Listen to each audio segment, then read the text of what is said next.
Hello and welcome to another episode of Slice and Dice Ecom.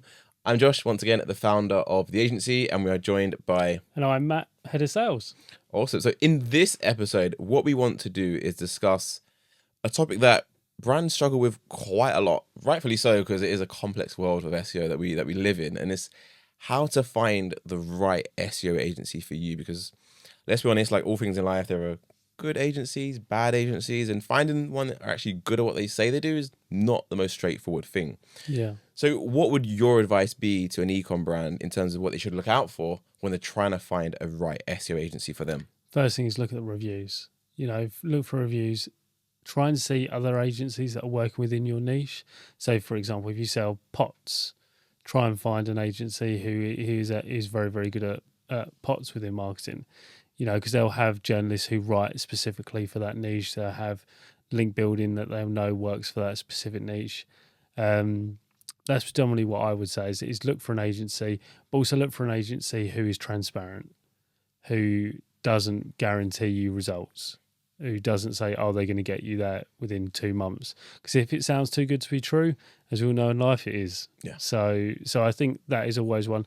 And always one that also thinks outside the box, Why do you just need to focus on a conversation about SEO?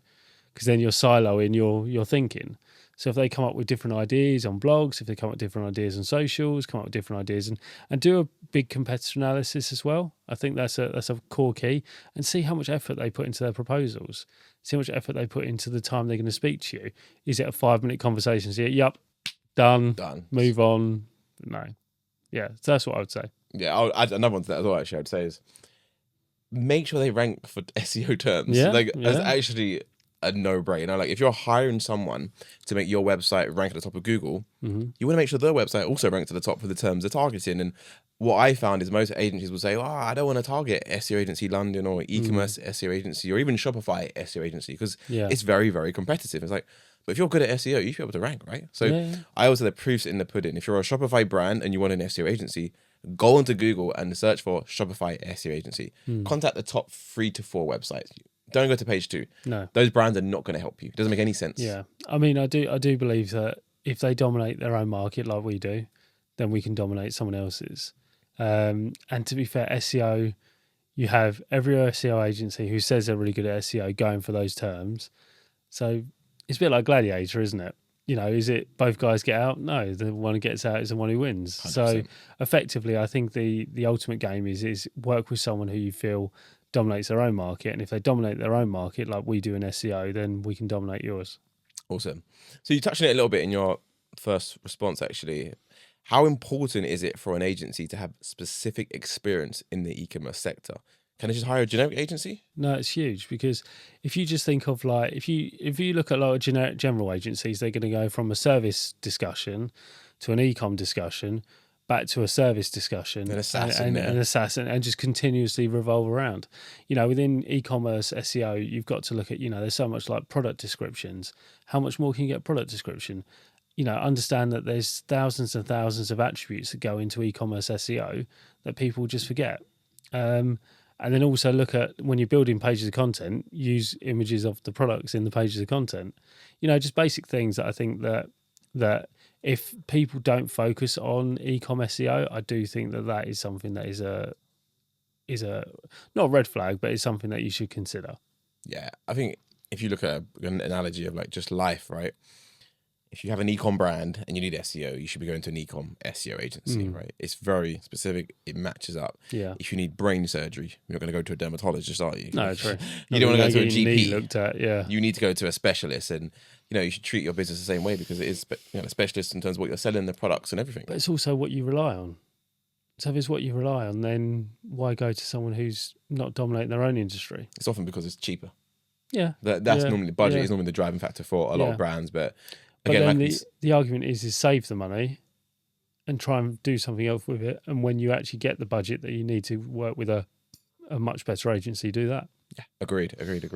So, so we spoke about what brands should look for when hiring an agency, right?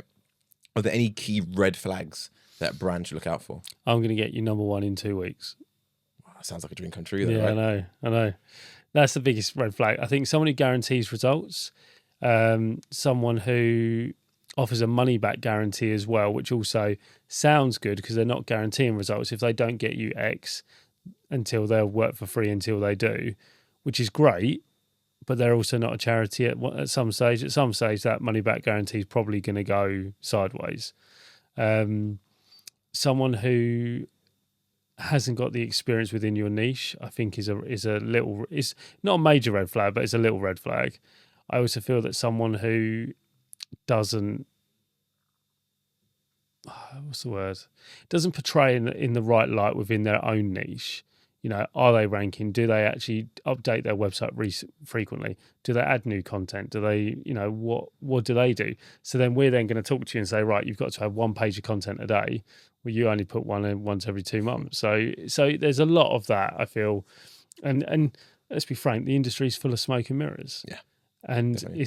it's about getting outside of that smoke, getting through those mirrors and actually finding the agency that works for you. Yeah, agreed. Very well said. And I think the guarantee stuff is quite interesting. I lost a deal to a client years ago before you joined. And I asked the guy, why did you go elsewhere? And he was like, oh, well, this guy guaranteed to increase my rankings in 90 days. I'm like, he guaranteed to increase your rankings in 90 days. I can guarantee that, by the way. But you might just go from page 6 to page 5, which is a guaranteed increase. I've done what I said, but like, guess what? You're still making no money on page 5. So I think a lot of these guarantees in the SEO industry are very gimmicky and add no value. And I do get a little bit upset when brands fall for it, not because we haven't lost a deal. I mean, that's part of it, but it's just like that does really hurt. Yeah, like you're not just gone elsewhere. You've literally just got scammed. I would say page 6 to page 5 is not success. No, it's not. That's not success. If you actually look at how many people go to page 5, I actually can't remember last time I went to page 5 for anything. I can actually tell you the stats on that. Yeah, less than 1.2% of people go to the second page of Google. 1.2. Yeah, really low. It used to be 2%. It's getting less and less and less. No. And we actually have a joke, as you know, in the SEO industry, and we say the best place to hide a dead body is on the second page of Google because no one's ever going to find it. Right? Yeah. No one goes to page 2.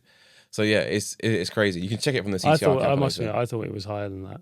Yeah, no. Yeah. It's maybe it's because all the features Google's adding to the SERP now, and CTRs are decreasing. I do think obviously with the feature snippets and with the FAQs, the questions, page 1 actually does have a lot more information than it ever has done. Yeah.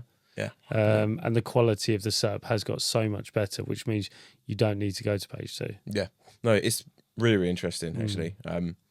So what about this one, right? A brand speaking to an agency. The agency says, I'm really great at this. I've done that. I've ranked this guy number 1.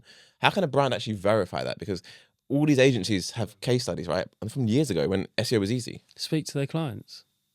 Try and really drill down to it. And don't just ask to speak to one, because you'll probably speak to his uncle. Yeah. Try and speak to about 3 or 4 and try and actually get a real good debrief in terms of who they are. And also maybe ask to speak to clients that they've lost, which I know sounds a bit counterintuitive, but also you can see where it didn't go so well. Wrong, yeah. Not all campaigns work, and not all campaigns work for different reasons. But I also feel it's important to highlight things that work and don't work and actually say, well, what could have gone better? And I think feedback is so valuable. Even on deals that we lose, I always ask for feedback as to what I could have done better. I never get any, but I always still ask, because I think it's important that, is it that the proposal took too long? Is it a case that we didn't answer all your questions? Is it a case that you're still missing parts of or is it you've had a different internal discussion? I can deal with a different internal discussion, but to lose to another agency, I'd like to know what made them better than us, because then a simple thing like now in the proposals we have evidence, we have case studies in there. Where I didn't meet the team, we have a team section. Those are things that I feel highlight more of what we do as an agency to make it work. There was one recently which did hurt quite a bit because I actually went with a creative agency whose primary focus isn't SEO, is making things look pretty. And we spent a lot of time on that. And that's been going for like 3-4 months. The one I'm talking about. Yeah. And lovely guy, fantastic company, would have been amazing. Good industry. A multi-million-pound industry that actually isn't straightforward. No, it's not. But we lost it to someone who makes pretty pictures. Who also does a bit of SEO on the side and watching EastEnders. So, it's bizarre, but it's having a specialist in the field to actually do that, right? So if you're a brand new e-com owner, you made a Shopify website, you want to hire an agency, you know what to look out for, you know what you should be doing. Like, what advice would you give them in terms of what questions should they be asking the agency to determine if they're the right fit for them? So retention rate, I think, is interesting. Is a good point. Understanding what terms they have ranked for, and try and ask them what is the most competitive industry they've worked in or competitive term they've ranked. So, for example, I've worked within agencies and ranking where we've got the top 2 for casino or the top 1 for watches, as I said, with Watchfinder. And I think when you have to look at competitive niches, competitive relationships and competitive searches, you need to then look at, say, right, well, they did do that. So our market is less competition, but greater opportunity. So we'll run with that. Good. No, well said, well said. What about transparency? That's a big one. How transparent should an agency be? Well, that's the biggest issue in agencies, isn't it? That there is no transparency. And everyone's everyone, the constant thing is, as I said, client in the previous podcast we did, I discussed one client who's now on their 4th agency. And the reason why they're on their 4th agency is because they haven't got the results. But there was no transparency as to how they haven't got the results or what they've done to get there. For example, they're running AdWords for them, but they haven't actually. We looked at the change history, which he didn't know how to do. No. He and existed. It was two changes within a month, and they got thousands of pounds for doing those 2 changes. So it's robbery. It is robbery. It's robbery. I think one of the things is to ask is, do you have a 24/7 dashboard? That I can log in and see what you're doing. Do you have, reporting? What's your reporting structure? And understand how transparency works from that point of view. Yeah, no, I think that's such a good part to highlight. I mean, there's one scenario that stuck with me still to this day where I spoke with a client who just left the old agency. They wasn't happy with the results, and they said they were spending £5,200 a month on SEO. It was an ecom brand, basically selling like barber appliances. And anyway, we took them on, and I was like, yeah, so we do the content, the link building. And then when we built the links from him month 1, and then we sent him his report, he looked at links like, oh, wow. I was like, yeah, links are good. He's like, no, I mean, like, I've never seen the links before. I was like, what do you mean? He's like, the agency told me they were building links, but I never got to saw them. They just told me it happened in the background and Google was aware. I was like, you're telling me you were spending over £5,000 a month on backlinks and you had no idea what the links were. You couldn't even check them. They go, yeah, we just trusted them. Then we checked the site in Ahrefs. There was no links built. Yeah. It was like, you need to know what you're paying for. But I also think people don't really know what they're paying for. They don't, clearly. They don't. What is a link to a certain degree? We know what is we know what a good link is, what is a bad link. I could say, we built 20 links for you. They all could be directory listings, and yes, that's true.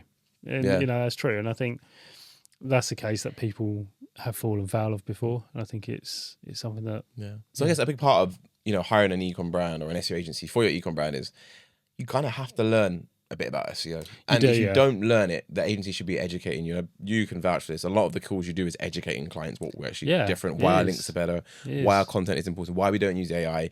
And if you don't want to have the interest to even learn it, then you shouldn't be hiring an SEO agency. Yep. You're just wasting money, essentially. So that kind of moves on to pricing, right? Like, how big of a role should pricing play in your decision making? Well, that budget is always going to be the issue. Always going to be the issue. But then we've taken clients who were paying half of what they're paying us now with another agency because they liked what I said and they liked the journey that we were going through, the opportunity. And as I said, we do turn people down more than we actually take on, for the simple reason that if we can't get the results on your budget, there's no point actually taking you on, because the risk of you having a bad taste in your mouth and actually, not getting the results is huge. Yeah. What, for like a month's worth of money? It just doesn't make sense. To kill our brand to kill it for future years. No, thank you. Yeah. So effectively, budget always plays an issue. Should it be a major issue or concern within business? Yes, it should, because you need to be understanding what you can afford. But ultimately, is it something that you can work towards? Yeah, you can. Yeah, awesome. What about the actual brand's unique perspective? Like, how important is it for an agency to actually truly understand your business? So I've recently started going out and seeing people. And I think it's been important because it shows a willingness to learn. So like when we're writing content and I think, well, actually, no, that's not 100%, because I know they don't have any, they don't have this type of machine, or they don't have this type of, service, if we can really embed ourselves within it, we should be seen as a part of your business, not as an external part of your business. And I do think that is important. Well said. So what about link building? Because we touched on this just previously in a couple of questions ago, right? Like, what should an e-com brand look out for when assessing the quality of the links that an agency is building? So I generally look at, it's a myriad of effects, because you can look at things like domain rating, you can look at trust flow, you can look at so many different variables that third-party tools such as SEMrush, Ahrefs propose. I actually take a human element to it, is that I actually look at the website itself. Does it look like a quality website? Is it something that I would want to look at? And if it's not, and I'll give you an example, there was a fantastic pub brand who came to us to work with them, and they had agency building links. They were so outside of what they should be doing. And just give you another example, casino brand was having links built to it from a beer festival, trying to do a spin for online gambling. Yeah, it doesn't work. It just doesn't work. It doesn't work. So I think you do have a lot of human element to it as well that you can take. Cool. No, awesome. Good discussion. Lots of information. Value packed as always. As always. Once again, hope you guys enjoyed that. Like, comment, subscribe, share it with your friends, share it with your nan, whatever you need to do. And yeah, we look forward to seeing you on the next one. Cheers, guys. See you Thanks so much, later. Jed. Bye-bye. Bye.